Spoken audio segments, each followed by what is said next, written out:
মিলন আর বিল্টু সন্ধেবেলাতে রাস্তা দিয়ে ফিরছে।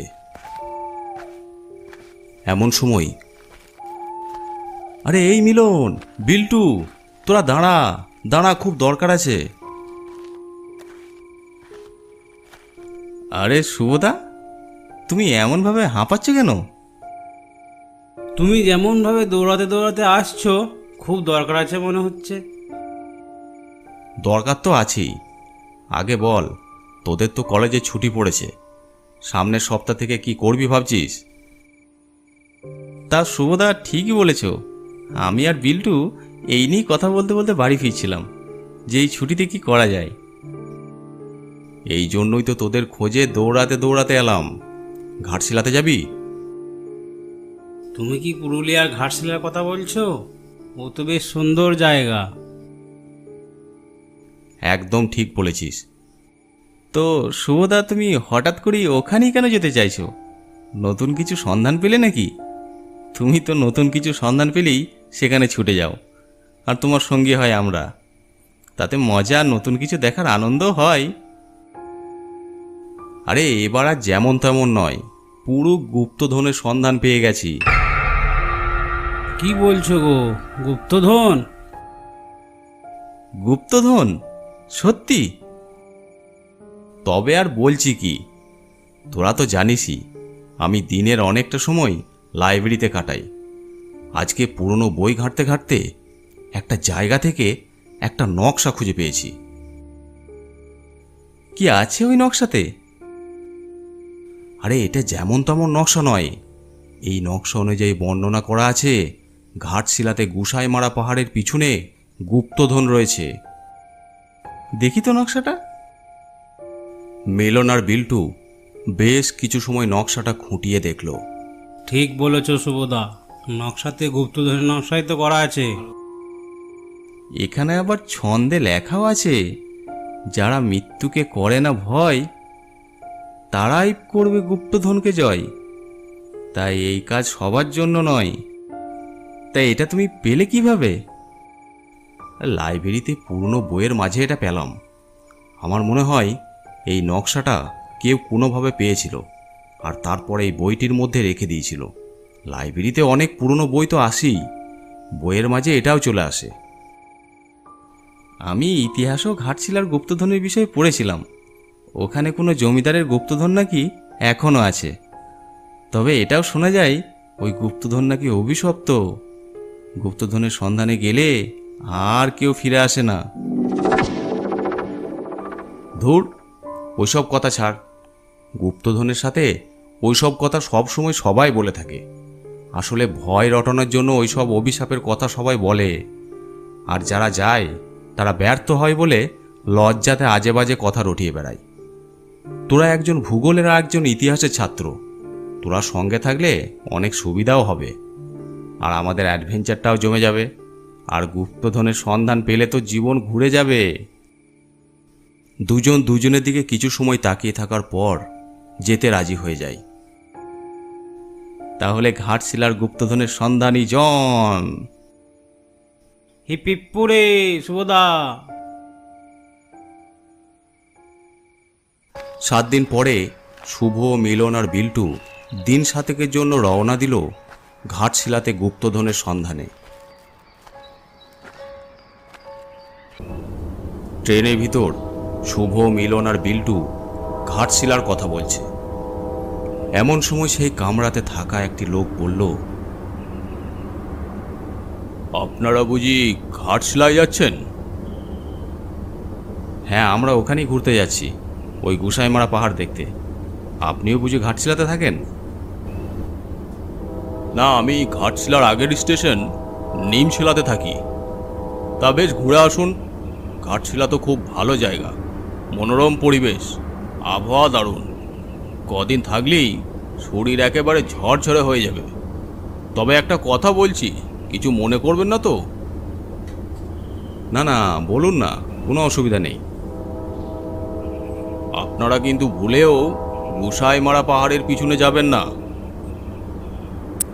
কেন কেন, কি হবে সেখানে গেলে? আসলে অনেকেই গুসাইমারা পাহাড়ের পিছনে গুপ্তধনের সন্ধানে যায়, কিন্তু তারা আর ফিরে আসে না। কিন্তু কেন ফিরে আসে না? শোনা যায় ওখানে কোনো ভয়ঙ্কর আত্মা থাকে। গুপ্তধনের লোভে যারাই ওখানে যায় তারাই ওই আত্মার কবলে পড়ে মারা যায়। কেউ কি দেখেছে সেই আত্মাকে? আপনারা বুঝি আমার কথা বিশ্বাস করছেন না? আপনারা কি আদৌ ঘুরতে যাচ্ছেন নাকি গুপ্তধনের সন্ধানে যাচ্ছেন? না না মশাই, আমরা ওখানে ঘুরতে যাচ্ছি এই দিন সাতেকের জন্য। গুপ্তধনের সন্ধান করে আমাদের কি হবে? ট্রেনের লোকটি আর তেমন একটা কথা বলল না, কেবল বারে বারে মিলন, শুভ আর বিল্টুর দিকে সন্দেহের চোখে তাকাতে লাগলো। ট্রেনের মধ্যে সবাই ঘুমাচ্ছে, শুভ স্বপ্ন দেখছে।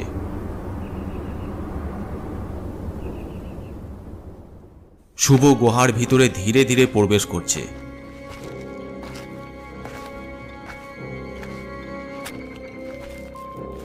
একটি গোপন দরজা খুলতেই চোখের সামনে হিরে জহরতে ঠাসা একটি ঘর।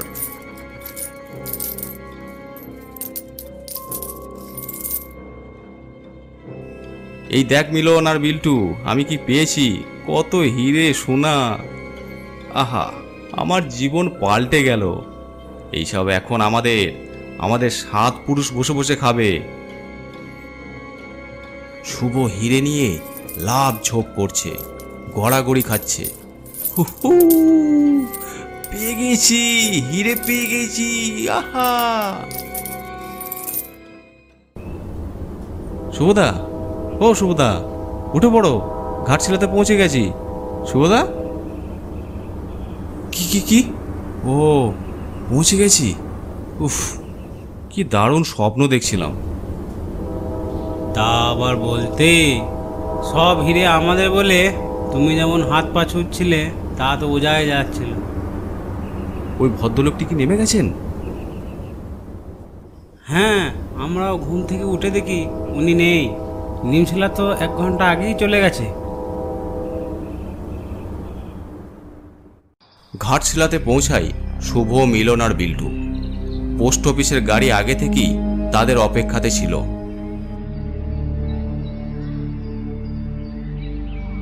অফিসের গাড়িতে করেই 3 জন উপস্থিত হয় গেস্ট হাউসে। পাহাড়ের সাথে লাগোয়া বেশ বড় বাংলোতে ওদের থাকার বন্দোবস্ত করা হয়। মনোমুগ্ধকর পরিবেশ দেখে ওদের মনটা ভরে যায়। ওরা ছাড়া বাংলোতে ছিল একজন রান্নার লোক, একজন পাহারাদার। তারা ঠিক করে সেদিনটা গেস্ট হাউসে বিশ্রাম নিয়ে পরের দিন থেকে কাজ শুরু করবে। সেদিন দুপুরে খেতে বসে রাঁধুনি বিনয়কে শুভ জিজ্ঞেস করল, বিনয়, গোসাইমারা পাহাড় এখান থেকে কত দূর? এই তো বাবু, মিনিট 10 রাস্তা। কালকে আমরা সেখানে ঘুরতে যাব। নিশ্চয় যাবেন বাবু। বাবু, আপনাদের একটা কথা বলতে চাই, ভুলেও গোসাইমারা পাহাড়ের পিছনে যাবে না। এই শুনতেই মিলনের মাথার পারদ চট করে বেড়ে যায়। এই এক কথা শুনতে শুনতে বিরক্ত ধরে গেছে। পাহাড়ের পিছনে যাবেন না, পাহাড়ের পিছনে যাবেন না, কি আছে ওখানে? তবে শুনো, আমরা এখানে ঘুরতে নয়, গুপ্তধনের সন্ধানই এসেছি। ওইসব তোমাদের মন গড়া গল্প, কি সব আত্মার আত্মা না কি আছে। মিলনের এই কথাগুলি শুনে বিনয় কেমন আঁতকে ওঠে। ওখানে যে যায় আর ফিরে আসে না বাবু। ওই গুপ্তধনের লোভ মৃত্যুকে টেনে আনে, কেন নিজেদের মৃত্যু ডেকে আনবেন? বিনয় চলে যায়। মিলন, এবার ঠান্ডা হ। যদিও তুই বলে কিছু ভুল করিসনি, কারণ আমরা যে গুপ্তধনের সন্ধানে এসেছি ও আজ না হলে কাল তো জানতুই। সবাই ঘুমাচ্ছে। হঠাৎ মাঝরাতে এক বিকট শব্দে শুভর ঘুম ভেঙে যায়। ঠিক যেন পাহাড়ের পিছন থেকে শব্দটা আসছে। শুভ ঘর থেকে বেরিয়ে বারান্দায় গিয়ে দাঁড়ায়। গোসাই মারা পাহাড়ের দিকে তাকায়। মিলন আর বিল্টু তখনও ঘুমাচ্ছে। পূর্ণিমার চাঁদের আলোতে চারপাশটা পরিষ্কার। একটা চাপা গর্জন ভেসে আসছে পাহাড়ের পিছন থেকে। এ যে কোনো জন্তুর গর্জন নয় তা বুঝতে অসুবিধা রইল না শুভর। পিছনে দাঁড়িয়ে রাঁধুনি বিনয় বলল, বাবু শুনছেন? ওটা ডাইনির ডাক। ওই পাহাড়ের পিছনে গুপ্তধনের পাহারা দিচ্ছে। যারাই ওই গুপ্তধনের সন্ধানে যায় তাদের কি ডাইনির কবলে পড়ে মরতে হয়। এই জন্যই দুপুরে মিলনবাবুকে না করছিলাম। এই পিশাচের ব্যাপারটা কি বলো তো? তুমি এখানে অনেক দিন আছো, তুমি নিশ্চয়ই সব কিছু জানো। সবটা খুলে বলো আমাকে। আমি এই ঘটনা শুনি আমার দাদুর কাছ থেকে। আজ থেকে 100 বছর আগে ওই পাহাড়ের পিছনে রাজমহল ছিল, যেখানে ঘাটশিলার রানী ইন্দুমতি বসবাস করত। তিনি ছিলেন ভীষণ ভালো মানুষ। তার আমলে ঘাটশিলার মানুষের জীবন ছিল অনেক উন্নত। কিন্তু এই সুখের ওপর কালো ছায়া নেমে আসে। হঠাৎ অন্য রাজ্যের অতর্কিত আক্রমণে সেখান থেকে প্রচুর হিরে সোনা ফেলে পালিয়ে যেতে হয়।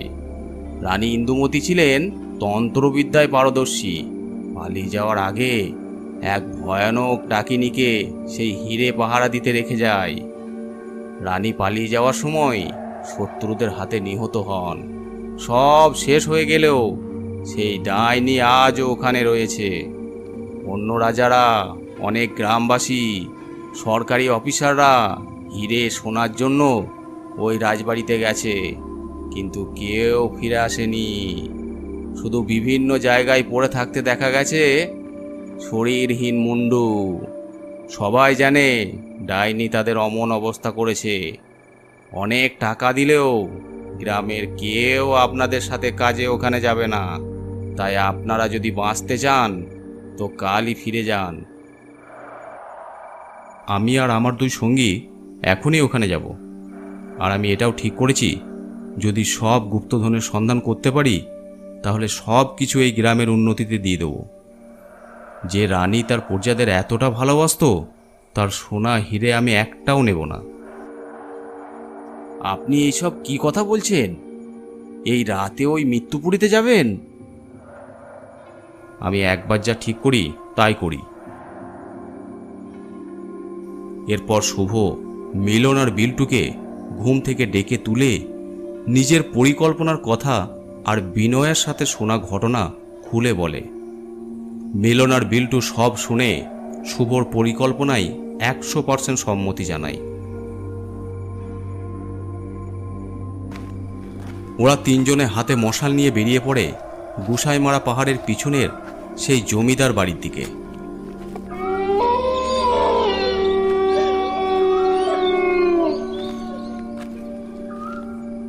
আপনারা ওখানে যাবেন?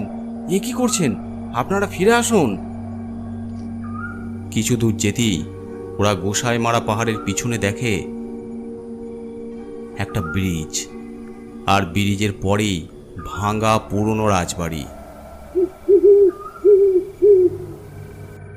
শুভদা, এই ব্রিজ পেরুলেই জমিদার বাড়ি। আর দেরি কিসে, এগিয়ে চলো। এখান থেকে এবার আমাদের সাবধান হতে হবে। গুপ্তধনের কাছে পৌঁছানো অতটা সহজ হবে না। মিলন, বিল্টু আর শুভ পুরনো ব্রিজের ওপর দিয়ে যাচ্ছে।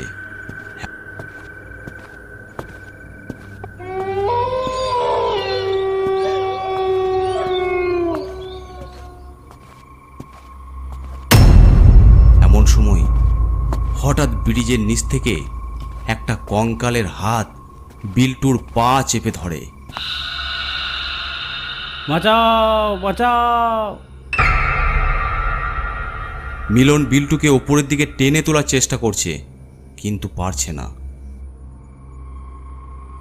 মিলন, তুই বিল্টুকে ধরে টেনে রাখ, আমি ব্যবস্থা করছি। শুভ পকেট থেকে একটা ভোজালি বের করে কঙ্কালের হাতের ওপর মারতে থাকে, আর হাতটি কেটে ব্রিজের ওপর পড়ে কাঁপতে থাকে। ভেসে আসে এক ভীষণ গর্জন। চল চল, তাড়াতাড়ি চল। কিছু সময়ের মধ্যেই ওরা রাজবাড়ির কাছে এসে উপস্থিত হলো। আশেপাশে পড়ে আছে অনেক কঙ্কাল, অনেক অর্ধপচা লাশ। চারিদিকে কি পচা গন্ধ! এই যে কত দেহ ছড়িয়ে আছে চারপাশে! তাহলে বোঝা যাচ্ছে এখানে আগে গুপ্তধনের লোভে অনেক মানুষের পা পড়েছে। রাজবাড়ির ভিতর থেকেই সেই চাপা গর্জন ভেসে আসছে।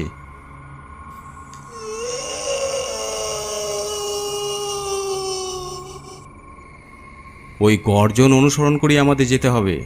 তবে তোরা এখানেই থাক, আমি তোদের কোনো বিপদে ফেলতে চাই না। কি বলছো শুভদা? তোমাকে একা বিপদে পাঠিয়ে দেবো? আগে বিশ্বাস না করলেও এখন বুঝতে পারছি ওখানে ভয়ঙ্কর কিছু আছে। তুমি সবার মঙ্গলের জন্য কিছু করতে যাচ্ছ, সেখানে তো আমাদের তোমার পাশে অবশ্যই থাকা দরকার। চলো, যা হবে আমরা দেখে নেব। ওদের কথা শুনে শুভর চোখটা জলে ভরে ওঠে। আচ্ছা চল তবে। রাজমহলের ভিতরে ধীরে ধীরে শব্দ অনুসরণ করে ওরা এগিয়ে চলল।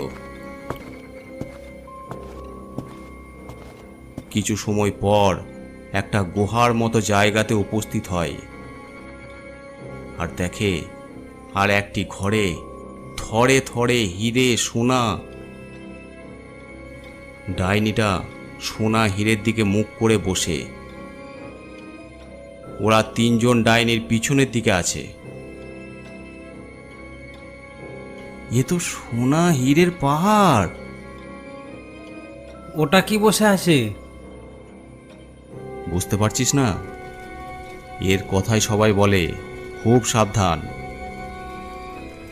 ওরা কথা বলছে এমন সময় ডাইনি ধীরে ধীরে পিছনের দিকে তাকায়। মিলন, বিল্টু, ও আমাদের দেখে ফেলেছে, পালা এখান থেকে। এমন সময় লম্বা হাত বাড়িয়ে বীভৎস চিৎকার করে মিলনের গলা চেপে ধরে। মিলন যন্ত্রণাতে ছটফট করে, আর একটি হাত বাড়িয়ে বিল্টুকেও ধরে ফেলে।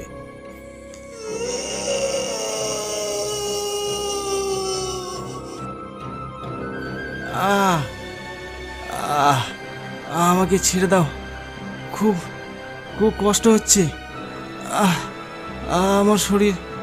আমার শরীর জ্বলে যাচ্ছে। শুভদা, তুমি পালাও!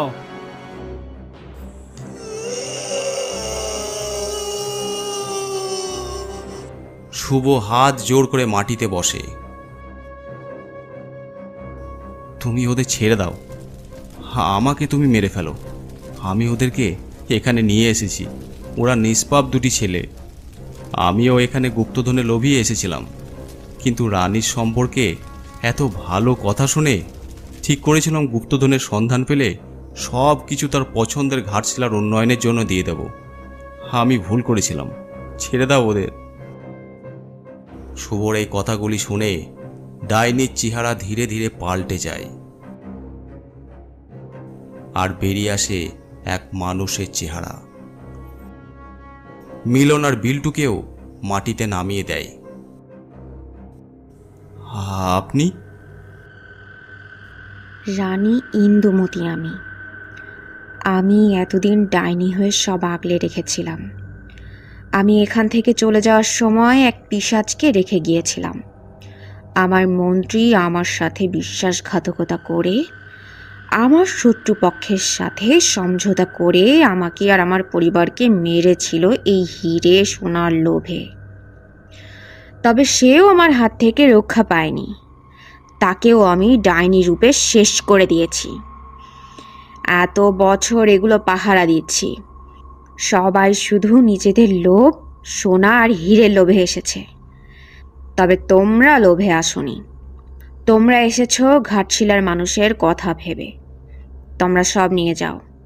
আর তোমাদের 3 জনের জন্য রইল আমার হাতের এই 3টে হীরের আংটি, যা আমি তোমাদের সাহস ও সততার জন্য দিলাম। আজ থেকে আমি সম্পূর্ণ মুক্ত হলাম। হঠাৎ শৈলকুমারের স্ত্রী বাতাসে মিলিয়ে যায়।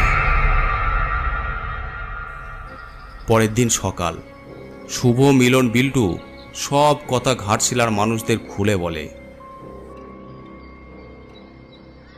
রানীর সব হিরে সোনা ঘাটশিলার উন্নয়নে ব্যবহার করা হয়। পুরনো ঘাটশিলার বদলে হয় এক নতুন ঘাটশিলা।